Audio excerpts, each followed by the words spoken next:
is a growing citizens movement demanding an explanation of chemtrails. And I talked to my NSA buddies at Fort Carson, Peterson Air Force Base, and Buckley, where I was actually their doctor taking care of the pilots flying and spraying the chemtrails. So I know it's real. If anybody says it's not real, they're full of it.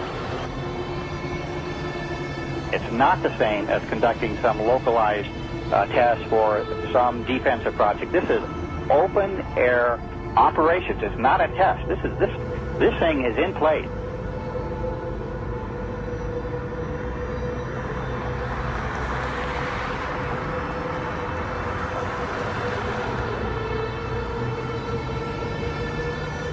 It didn't start till about 1996. Exactly. And, growing up my whole life, a condensation trail disappeared, the 20 seconds, a minute, 2 minutes. And now it can be in the summer at like 4,000 feet, and there's these big clouds behind jets. Some jets leave it behind, leave a trail behind them. Other jets at the same flight level, same altitude don't. And, instead of just getting into are they spraying us or what's changed in the jet fuel or what's changed in the atmosphere, there are tens of thousands of declassified admissions under different programs where different Pentagon programs, different agencies of the government have tested chemical, biological, and radiological agents on the American people. Talking about this a few years ago was extremely dangerous. Now that we have YouTube and more social networking devices, such as even Rupert's MySpace, this is really getting out in such a way that they can't control it. They must just be really, if you can use the expression, shitting themselves over this, because they can't control people now talking about the elephant in the room, what is so obvious to all of us. There's a feeling from that area that the state doing all of these weather modification programs might not be doing it for the benefit of the citizens of Texas and other states that they may impact as well. Well, many of the planes that we're seeing here in Abilene will actually turn whatever they're spraying on and off right before our eyes. I mean, you'll see a plane up there flying like normal, and then all of a sudden it starts spraying. We've seen them fly off into the distance and then loop around and fly back again. These are not your typical planes with a preordained path destination from city to city. Someone needs to explain to me why do they stop traveling in one particular direction and then loop around and come back again. They perform this behavior so many times that we start seeing the tic-tac-toe grids in the sky. We're witnessing the giant X's. And I mean, Rosalind, when you and I grew up, these contrails naturally dissipated in a few seconds or perhaps a minute max. But these things expand, they grow bigger, and before you know it, the entire sky is overcast. That's correct. And they are there all day. They do loop the loop around our county and our state. We follow them at times with spotters in different areas, watching the planes loop, come back around. And we know from the FAA records that the jets from commercial airlines fly in straight lines. And coming across our county, there aren't many, and they stay mostly in certain patterns. The jets that we see leaving the persistent jet contrails move in directions that normal jets wouldn't fly because it would use too much fuel and put them off schedule. And the jets that we see here do loops. We've got pictures of them looping the same X's and crosshatches. But I believe that some of that, not only are they looking for keeping something in the air almost all the time, but we feel that some of the markings are to mark the start and stop areas for their programs so that they can watch their experiments either from satellite or the ground.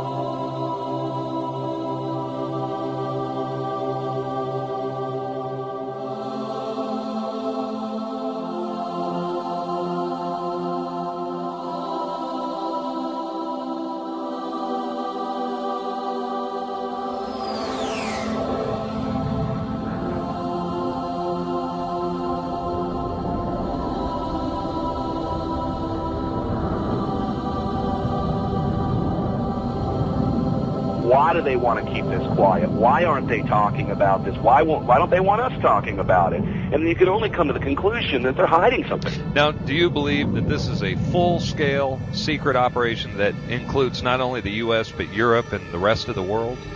Well, that's apparent because you can see the pictures from all over the world, and I get them constantly. Some areas are worse than others. The excuse for this is, number one, weather modification, number two, to save us from global warming, and number three, to save us from the terrorists. A lot of these programs, of which there are many patterns and which has been designated as wake vortex simulation carried out by NASA Langley Research Center, many of these operations and the patents go on to explain how if there is a biological attack by terrorists at some point, that these exercises and practices will, in a sense, save us with the spider webbery that comes down from the aerosol spraying, potentially gathering the chemical mass spray that could be sprayed on any given population. The problem with that is the terrorists don't have the means to deliver this. They don't have the access to deliver this over the American populace per se.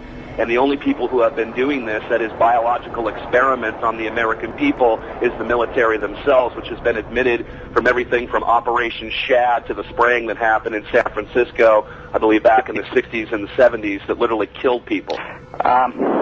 Again, I may not be able to ascribe intent, but what I can say is that it is expected that there will be increased mortality as well as the potential of a huge host of unknown pathogens that we are subject to, and this is not based on speculation. There's a whole arena of biological research that we haven't even begun to touch on. Could a strange substance found by a Southwest Arkansas man be part of a barium found in our sample? At a community of the San Bernardino Mountains has a real mystery on its hands. The official explanation here is that jet contrails are causing strange lines in the sky. What effects barium has on the body.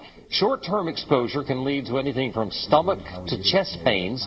Long-term exposure causes blood pressure problems.